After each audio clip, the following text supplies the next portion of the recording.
بسم اللہ الرحمن الرحیم۔ ابتدا ہے رب جلیل کے ببرکت نام سے جو دلوں کے بھید خوب جانتا ہے۔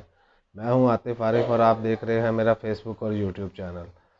ناظرین، آج ہم بات کریں گے کہ ملک میں آئندہ چند دنوں میں ایک مرتبہ ٹینشن بڑھے گی۔ اس کی وجہ ہے جب اقتدار اور جن لوگوں کے پاس طاقت ہوتی ہے جب وہ چھن رہی ہو اور دوسرے لوگ آ رہے ہوں تو آپ کو اندازہ ہونا چاہیے کہ اس میں ٹینشن بڑھتی ہے۔ ایک مرتبہ جو مخالف ہوتے ہیں وہ اپنا پورا زور لگاتے ہیں کہ ہماری مرضی کے مطابق حالات بنے، لیکن اب وہ نظر نہیں آ رہا کہ کسی کی بھی مرضی کے مطابق حالات بنے۔ اس کی وجہ یہ ہے کہ پاکستان معاشی طور پر ایک بہت بری صورتحال سے دوچار ہے، اور اس کے لیے بہت ضروری ہے کہ ملک میں استحکام آئے، سیاسی لڑائیاں ختم ہوں اور دوسرے جو تناؤ ہیں وہ بھی ختم ہونے چاہیے، اور مل بیٹھ کر اسے باقی معاملات اپنی جگہ پر ہوں لیکن پاکستان کے حوالے سے اس پر بات چیت کی جائے۔ وہ بات چیت ہو بھی رہی ہے، اور وہ بات چیت اس طرح ہو رہی ہے کہ ساگڈار صاحب کا صدر مملکت کو پیغام دینا اور صدر مملکت کا پیغام عمران خان صاحب کو دینا، اور پھر جواب میں عمران خان صاحب نے اس کی تصدیق کی کہ میرے تک پیغام آیا اور میں نے یہ کہا کہ الیکشن کی تاریخ کا آپ اعلان کریں اور مل بیٹھ کر پھر آگے بات چیت کرتے ہیں۔ تو میرا خیال ہے کہ یہ بہت مثبت اشارے ہیں کہ اب بہتری کی جانب پاکستان جائے گا۔ اگر یہ معاملات ہوتے ہیں تو پاکستان بہتری کی طرف جائے گا، کیونکہ سیاسی عدم استحکام سے ختم ہونے سے ہی جو ہے نا یہ ملک آگے بڑھے گا، کیونکہ سب سے بڑا بحران سیاسی بحران ہے اس ملک میں، اور جنہوں نے پیدا کیا وہ ایک سائیڈ پر ہیں، وہ ایک سائیڈ پر بیٹھے دیکھ رہے ہیں۔ ان میں یہ پی ڈی ایم کی جماعتیں خاص کر شامل ہیں جنہوں نے یہ بحران پیدا کیا، لیکن اندازہ یہ لگایا جا سکتا ہے، ذرائع یہ بتا رہے ہیں کہ میاں نواز شریف صاحب اب چاہ رہے ہیں کہ مل بیٹھ کر کوئی ایسی حکمت عملی بنائی جائے کہ عمران خان صاحب، چونکہ یہ ان کو اندازہ ہو چکا ہے کہ عمران خان اب ایک سیاسی قوت، بہت بڑی سیاسی قوت ہے، جس کی وجہ سے ان کو ساتھ لے کر چلنا پڑے گا، کیونکہ عوامی حمایت میں وہ اس ٹائم سب سے مقبول ہے۔ تو نظر یہ آ رہا ہے کہ کیونکہ بیک ڈور رابطے بھی چل رہے ہیں، اور الیکشن کمیشن جو ہے وہ الیکشن کی تیاریاں بھی کر رہا ہے۔ اس نے بہت ساری چیزیں بتائی بھی الیکشن کمیشن نے کہ بھئی ہمیں جب بھی کہا جائے گا ہم انتخابات کے لیے تیار ہیں، لیکن یہ بیج نہیں کا بویا ہوا ہے۔ جب عدالتیں فیصلہ دینے جا رہی تھی تو انہوں نے کہا تھا ہم الیکشن نہیں کرا سکتے۔ یہ جو ادارے بیچ میں ملوث ہیں، یہ ایک وقت آئے گا ان کے خلاف کارروائی بھی ہوگی کہ اس ملک کو اس بحران سے آپ نے دوچار کیا۔ حالانکہ الیکشن کمیشن کا تو کام ہی یہ ہے کہ ہر وقت وہ تیار رہے، ان کا کام ہی الیکشن کرانا، اور ان کا کام کیا ہے؟ اور تو ان کا کوئی کام نہیں ہے، لیکن اس وقت یہ نہیں سوچا گیا، اور اس کا نقصان اب پاکستان اٹھا رہا ہے، پاکستان کی عوام اٹھا رہے ہیں۔ اور یہ جو لوگ باہر بیٹھ کر تماشا دیکھ رہے تھے، اب ان کو اندازہ ہونا شروع ہو گیا ہے کہ یہ پاکستان کے لیے بہت ضروری ہے۔ بھائی پاکستان ہے تو ادارے ہیں، پاکستان ہے تو اقتدار بھی ہے۔ پاکستان کی خوشحالی کے ساتھ یہ سب چیزیں جڑی ہیں، لیکن یہ سمجھ دیر سے آنا شروع ہوئی ہے، اور مجھے امید ہے کہ اب الیکشن کی طرف معاملات جا رہے ہیں۔ اگر کوئی بڑا ایڈونچر نہ ہوا تو یہ الیکشن آپ دیکھیں گے کہ دسمبر کے سٹارٹ میں اس کا اعلان ہو چکا ہوگا۔ یہ میرے ذرائع بتا رہے ہیں کہ اس کا اعلان عنقریب ہونے جا رہا ہے۔ اور دوسری آپ کو بات بتاؤں کہ ایک مسلم لیگ کا جو ترجمان ہے تسنیم حیدر، اس نے لندن میں پریس کانفرنس کی اور ارشد شریف شہید کا قتل اور عمران خان پر جو قاتلانہ حملہ ہوا اس کے بارے میں بتایا کہ لندن میں پلاننگ کی گئی۔ تمام باتیں اپنی جگہ پر موجود ہیں، لیکن میاں نواز شریف صاحب کے پاس سنہری موقع ہے، کیونکہ لندن میں بیٹھ کر اگر کوئی کسی پر الزام لگا رہا ہے تو اس کو ثابت کرنا پڑے گا۔ برطانیہ کا یہ قانون ہے، اور میاں صاحب جانے کا دعویٰ کر کے ایک تو اس جو پروپیگنڈا ہے اس کو زبردست بھی کر سکتے ہیں، اور دوسرا اس سے رقم بھی حاصل کی جا سکتی ہے، اور یہ بندہ سڑکوں پر آ جائے گا۔ یہ جو لوگ سوچ رہے ہیں کہ میاں صاحب نے اگر اس میں بالکل ملوث نہیں ہے، اور مجھے یقین ہے کہ میاں صاحب کو اس میں ملوث ہونے کی کیا ضرورت ہے، ان کو اس کی ضرورت نہیں ہے۔ یہ پہلے بھی کبھی کسی پہ ڈالا جا رہا ہے، کیونکہ عمران خان صاحب تو اس پر بات ہی نہیں کر رہے کہ میاں نواز شریف صاحب ملوث ہیں۔ عمران خان صاحب تو 3 لوگوں کو نامزد کیا ہے عمران خان صاحب نے، اور اس پر FIR نہیں ہو رہی۔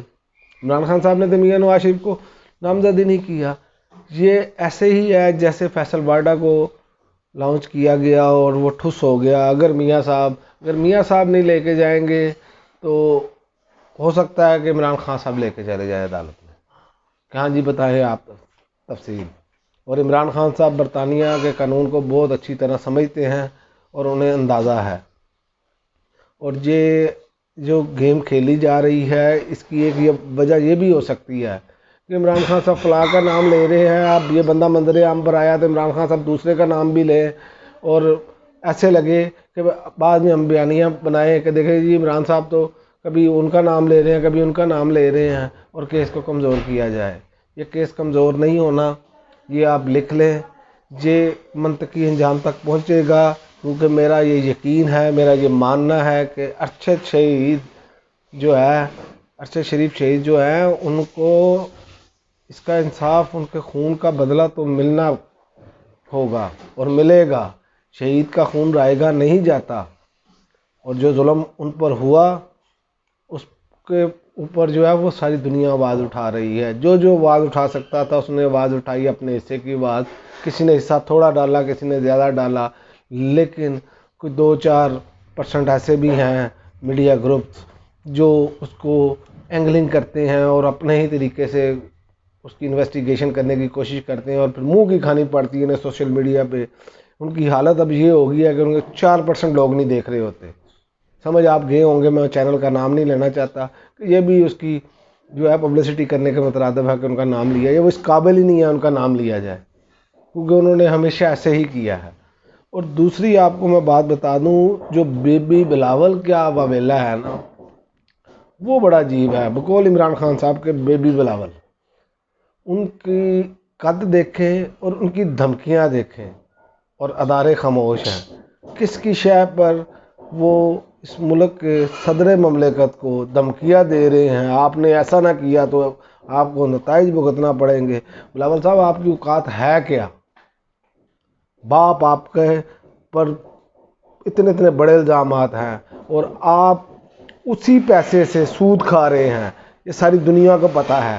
کتنے ارب سود آپ اس کی مد میں ہی لیتے ہیں جو چوری کیا ہوا پیسہ لٹا گیا، اور آپ دھمکیاں لگا رہے ہیں۔ دھمکیاں کا دور نہیں ہے اب، آپ کی جو غلط فہمی ہے نا یہ چند دنوں میں دور ہو جائے گی۔ آپ دھمکیاں اس لیے لگا رہے ہیں کہ اب جو کھیل آپ نے رچایا تھا، آپ کے باپ نے رچایا تھا، وہ کھیل ایکسپوز ہو چکا ہے، اور اس میں اب آپ کو شکست ہونے جا رہی ہے، اس لیے یہ آپ کی دھمکیاں شروع ہیں۔ اور پھر آپ کہتے ہیں کہ جی اخلاقیات ہونی چاہیے، ہم اخلاقیات سے بات کرتے ہیں۔ خاک آپ اخلاقیات کی بات کرتے ہیں؟ آپ سے زیادہ بدتمیز آدمی تو پوری سیاست میں کوئی نہیں ہے۔ آپ اپنی عمر دیکھیں اور آپ اپنے سے بڑے کو مخاطب کرنے کا آپ کا طریقہ کار کیا ہے، اور آپ باتیں کرتے ہیں لوگوں کو، اور آپ کو یہ نہیں پتا کہ اس ملک کا صدر ہے، آپ دائرے میں رہ کے تنقید کریں جو بھی کرنی ہے۔ آپ دھمکیاں دے رہے ہیں، یہ کوئی سندھ نہیں ہے، اندرون سندھ میں صدر مملکت نہیں بیٹھے ہوئے کہ آپ جیسے مرضی چاہیں گے دھمکیاں دیں گے، ایسا نہیں ہوگا اب۔ اور دوسری آپ کو میں بات بتا دوں کہ الیکشن کمیشن جو ہے نا وہ مکمل طور پر تیار ہے، بیلٹ پیپر کی چھپائی سے لے کر القاب بندیوں سے لے کر وہ ہر چیز پر اپنی گرپ کیے ہوئے ہیں، اور انہوں نے وہ کام تقریباً کمپلیٹ کرنا شروع کر دیے ہیں۔ اور مسلم لیگ نون نے ذرائع بتا رہے ہیں کہ یہ آفر عمران خان صاحب کو کیا ہے کہ اگر ہم مل بیٹھتے ہیں تو ہم چیف الیکشن کمیشن کا بھی فیصلہ کریں گے، اور آپ الیکٹورل ریفارم کی طرف آئیں گے تو اس میں بھی جیسے EVM مشین ہے اس پر بھی بات چیت کی جا سکتی ہے، باقی چیزوں پر بھی بات چیت کی جا سکتی ہے۔ اور اگر ایسا ہوتا ہے تو ملک کے لیے بہت بہتر ہے، کیونکہ ملک میں جب سیاسی استحکام آئے گا تو سرمایہ کاری ہوگی۔ اب تو ملک کے اندر والے جو لوکل لوگ ہیں وہ سرمایہ کاری نہیں کر رہے، اور میری اطلاعات کے مطابق مجھے پتہ چلا ہے کہ یہاں پر جو لوکل سرمایہ کار ہیں وہ باہر جانا شروع ہو گئے ہیں، اور اگر اب بھی اس ملک میں ہم نے استحکام نہیں لایا تو پھر ہمیں آنے والی نسلیں کوئی اچھے الفاظ سے یاد نہیں کریں گی، اور تاریخ ہمیں کبھی معاف نہیں کرے گی، کیونکہ جو سلوک پاکستان کے ساتھ کیا جا رہا ہے اس ٹائم وہ سب کے سامنے ہے۔ دہشت گردی بڑھتی چلی جا رہی ہے۔ آپ 7 ماہ پہلے سے لے کر اب تمام چیزوں کا جائزہ لے لیں، آپ کو آئینے کی طرح ہر چیز صاف نظر آئے گی۔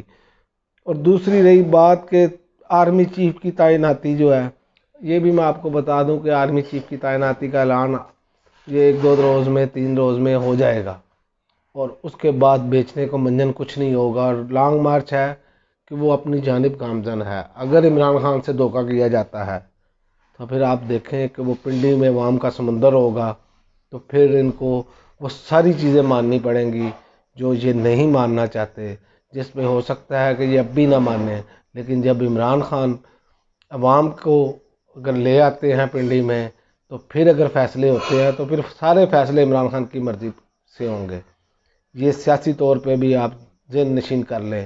اور جو صحافی یہ باتیں کر رہے ہیں کہ یہ کچھ نہیں ہوگا، تو یہ بھی کہتے تھے کچھ نہیں ہوگا، 7 ماہ سے ملک کی معیشت کا ستیہ ناش ہو گیا، اور اس پر آپ دیکھ لیں کتنے پروگرام ہوئے ہیں، اور خاص کر جو جیو اور سما ہے ان کو تو سانپ ہی سونگھ گیا ہے۔ آپ کیا بات کرتے ہیں؟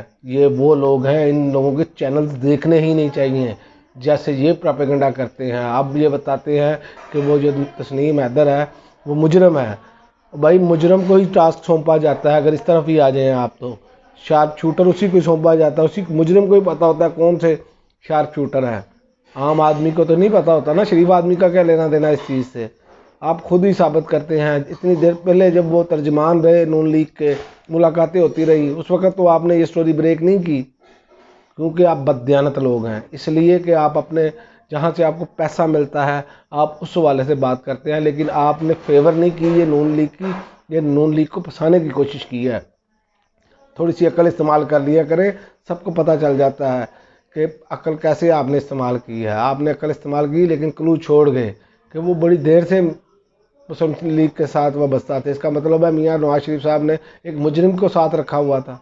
آپ میاں صاحب پہ ایلیگیشن لگا رہے ہیں، لیکن آپ نے یہ اس بات کو ماننا نہیں ہے۔ اب تک کے لیے ناظرین اتنا ہی، اجازت دیجیے، اللہ حافظ۔ پاکستان